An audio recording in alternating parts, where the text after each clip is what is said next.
20 दिन में हिस्ट्री लिख सकते हो या रिग्रेट, चॉइस आपकी है। गाइस, IMU CET में बचे हैं सिर्फ 20 days and let's crack this in 20 days. कैसे बताएंगे विक्रांत सर और मैं। PCM के लिए students, you can prepare physics and maths first because दोनों के टॉपिक्स में से आते हैं 50-50 questions each. And I think expert है शिप्स के हमारे विक्रांत सर। सर, क्या करना चाहिए शिप्स रिलेटेड? शिप्स से ज्यादा बेसिक जीके पढ़ के जाओ, पोर्ट्स के बारे में पढ़ के जाओ, थोड़ा बहुत मिनिस्ट्री कौन करंट शिपिंग मिनिस्टर है, गवर्नमेंट से थोड़ा बहुत शिपिंग से रिलेटेड नॉलेज लेके जाओ। Other than that reasoning, English, ये दो ऐसे सब्जेक्ट्स है जहाँ पे स्कोर किया जा सकता है। बहुत टफ पेपर नहीं आता इंग्लिश या रीजनिंग का, और वो एक मार्क्स है जो आप कलेक्ट करके कंपनसेट कर सकते हो। यदि आपका कहीं फिजिक्स या मैथ्स में कुछ कम हो रहा है तो you can compensate those marks there। Physics में जैसे बात करें सर, NLM आते हैं, बच्चे NLM प्रिपेयर कर सकते हैं, वर्क एनर्जी प्रिपेयर कर सकते हैं, मोशन इन 1D प्रिपेयर कर सकते हैं।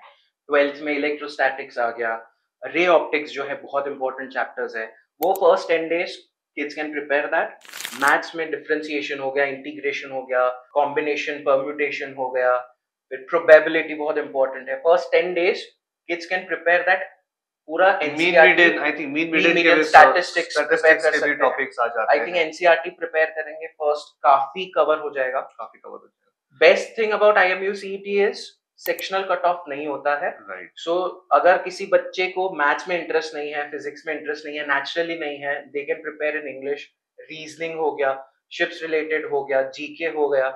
सो नेगेटिव मार्किंग वहां पे बच्चे कम कर सकते हैं। एक्यूरेसी पे ज्यादा ध्यान देना है हमें, स्पीड नहीं चाहिए, बिकॉज आई थिंक हम लोग का एक्सपीरियंस है बच्चे सिर्फ स्पीड कर देते हैं, रॉन्ग आंसर्स कर देते हैं। जल्दबाजी बिल्कुल नहीं करनी है, टाइम लो, 3 घंटे का टाइम है, 200 क्वेश्चंस अटेम्प्ट करने को मिलेंगे तो सफिशिएंट टाइम है, काफी सफिशिएंट टाइम है। यस, प्लानिंग करोगे, स्टार्टिंग में कोशिश करो पूरा का पूरा पेपर पहले अटेम्प्ट करते जाओ, जो जो क्वेश्चंस आपको कॉन्फिडेंस है कि मैं ये क्वेश्चंस तो जो टिक कर रहा हूँ वो बिल्कुल सही होने वाले हैं, उसके बावजूद भी आपको टाइम मिल जाएगा जब आप आपका पेपर रिवीजन कर सकते हैं। जहां पे टाइम लग रहा है, कोई मैथ्स का सवाल है, फिजिक्स का सवाल है, कैलकुलेशन करने को आ गई, तो मेरे ख्याल से यदि टाइम लग रहा है, 1 आध मिनट तुम्हारा वेस्ट हो रहा है, तो मेरे ख्याल से उसको स्किप करो, नेक्स्ट क्वेश्चन पे जाओ। बिकॉज हर एक क्वेश्चन इक्वल मार्क्स स्कोर कर रहा है। आप मैथ्स का स्कोर करोगे या आप रीजनिंग का करोगे, इंग्लिश का करोगे, नंबर आपको सेम एक ही मिलेगा। सो इट्स बेटर कि टाइम मैनेजमेंट पे ध्यान दिया जाए। मेरे ख्याल से दूसरा जो टॉपिक्स, अभी भी 20 दिन का टाइम है, काफी सफिशिएंट टाइम है। 20 दिन में आप आपका, क्योंकि 12th अपियरिंग, मोस्टली बच्चे 12th अपियरिंग है, 12th क्लियर कर चुके हो तो तुम्हें तुम्हारा सिलेबस तो आता है, तो रिवीजन करो, अपने स्ट्रॉन्ग टॉपिक्स को और स्ट्रॉन्ग करके जाओ ताकि वहां पे मार्क्स कटने के कोई चांसेस ही ना हो। एंड जो टॉपिक्स ऐसे जो अभी भी तुम प्रिपेयर कर सकते हो थोड़ा बहुत, जैसे नॉमेनक्लेचर हो गया, कई सवाल आते हैं नॉमेनक्लेचर से। उसके बाद रीजनिंग में कुछ चैप्टर्स ऐसे हैं, टाइम डिस्टेंस हो गया, टाइम वर्क हो गया, जहां पे 100% क्वेश्चंस आएंगे, 2-2 क्वेश्चंस आपको दिखने को मिल जाएंगे। 4 क्वेश्चंस आप ये 2 टॉपिक स्ट्रॉन्ग करके जाओगे तो 4 क्वेश्चंस तुम्हारे यहाँ सिक्योर हो गए। Ratio, proportion, simple interest, percentage, ऐसे टॉपिक्स जो आपने 6th 7th 8th में बच्चे ऑलरेडी करते हैं, they just have to just go through it and sharpen it. Right, first 10 days वो शार्पन कर सकते हैं ये topics. Next 5 days they can solve mock test topic wise.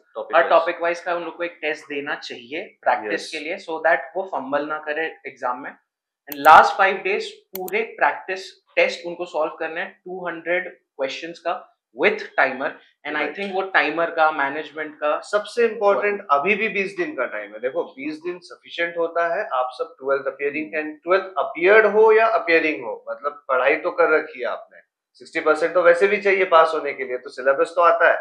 आज ये जो टाइम है यहाँ पे एग्जाम पॉइंट ऑफ व्यू से क्वेश्चंस अटेम्प्ट करना जरूरी है।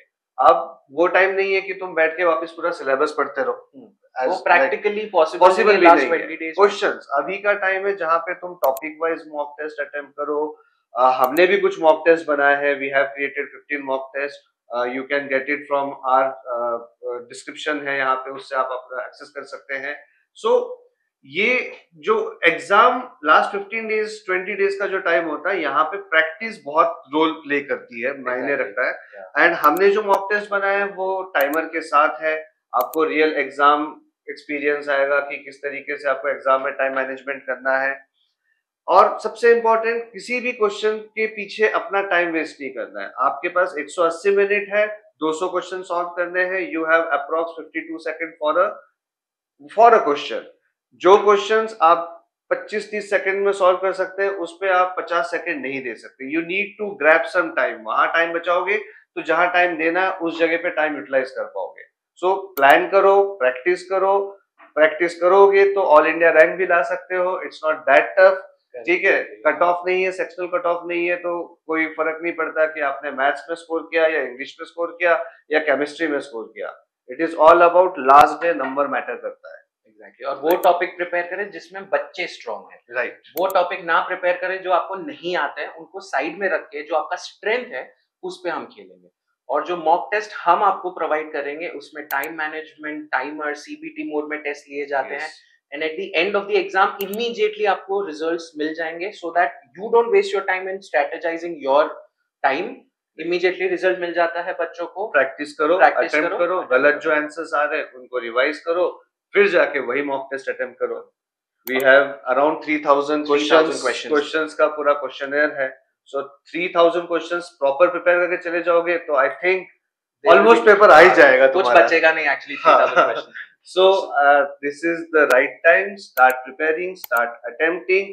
ये वो टाइम नहीं है जहां डर के पीछे भागना है। This is the time where you have to stand and work on your weaker sections and go and attempt, and I think you can create an history. Also comment down below, we are on the toes every minute of the day. Comment करके description में link है, and we'll see you later.